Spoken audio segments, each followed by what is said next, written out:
It was a warm afternoon in Wegmans, Massachusetts, and the grocery store bustled with its usual symphony of sounds. The gentle hum of refrigeration units, the occasional clatter of shopping carts, and the soft murmur of conversations formed the backdrop of a day like any other. Shoppers moved through the aisles, some with lists in hand, others glancing distractedly at their phones. Among them was Snoop Dogg. Though known worldwide for his music and larger-than-life persona, here he was just another local resident picking up groceries. Dressed casually in a blue Compton hoodie and jeans, he moved with ease, blending into the community he had always called home. In one hand he balanced a basket of essentials, in the other his phone. At the far end of the produce section, Mrs. Amanda, an elderly woman in her late 70s, adjusted her glasses. Her silver hair was neatly pinned back, and her faded cardigan added to her unassuming appearance. She reached for a bag of apples, muttering to herself about the rising prices, oblivious to the quiet storm that was about to erupt. As Snoop approached the oranges nearby, Mrs. Amanda's eyes darted toward him. Her expression shifted, hardening in an instant. She muttered something under her breath, but this time, the words were loud enough for others to hear. "You people don't belong here," she said, her voice sharp and cutting. Snoop froze, his fingers hovering over his phone. The air in the store seemed to thicken. A few shoppers nearby stopped mid-motion, their eyes darting between the two. For a moment, the world around them paused as if holding its breath. Mrs. Amanda wasn't finished. "Why don't you go back to Africa where you came from?" she added, her tone unapologetic. The weight of her words hung heavily in the air. The hum of the refrigerators seemed to fade into silence, replaced by an almost palpable tension. Shoppers exchanged uneasy glances. Some pretended not to notice, their discomfort manifesting in the way they suddenly focused on the items in their carts. Others froze, waiting to see what would happen next. Snoop, visibly taken aback, looked up slowly. His brow furrowed, and for a brief moment, an emotion flickered across his face: shock, anger, disbelief. But he didn't react impulsively. Instead, he took a deep breath, steadying himself. The crowd, now growing larger, watched intently. Snoop turned to face Mrs. Amanda fully. His posture was calm, yet commanding, a quiet strength radiating from him. When he spoke, his voice was steady, measured, and deliberate. "Ma'am," he began, "do you even realize what you just said?" Her response was immediate and defensive.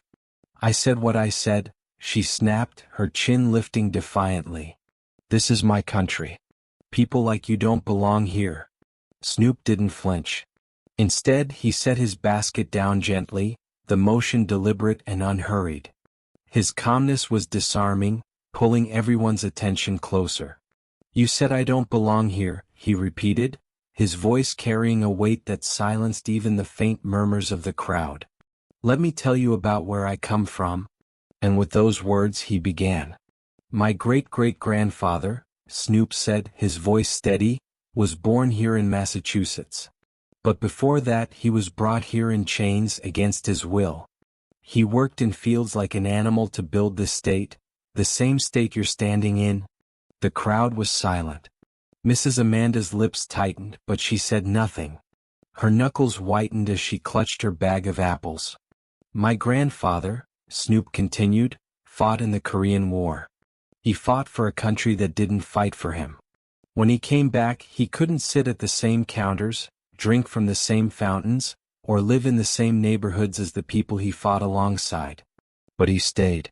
You know why? Because he believed in the promise of this country, even when it didn't believe in him." A murmur rippled through the crowd. An older man near the dairy section nodded, his expression one of quiet understanding. "And my parents," Snoop went on, his tone softening. "They taught me to respect everyone, no matter what they look like, where they come from, or what they believe. My mother's a teacher. My father's a community leader. They've spent their lives building up this community, not tearing it down." Snoop's voice grew firmer as he addressed Mrs. Amanda directly. So when you tell me I don't belong here, that I should go back to Africa, you're ignoring everything my family and people like them have done for this country. Everything we've sacrificed. And that, ma'am, is not just disrespectful, it's wrong. The room was still. Mrs. Amanda's defiance wavered. Her face flushed and her hands trembled slightly. She opened her mouth as if to respond, but no words came. Around her the crowd began to shift. A man in a baseball cap stepped forward. "He's right," the man said, breaking the silence. "We've got to be better than this." A woman near the bread aisle chimed in. "My father fought in that same war," she said quietly. "He always said the only color that mattered was the red on the flag." The cashier, a young woman barely out of her teens, called out from her station. "I've never seen anyone handle something like that so gracefully. Thank you." Mrs. Amanda, now visibly shaken, looked around.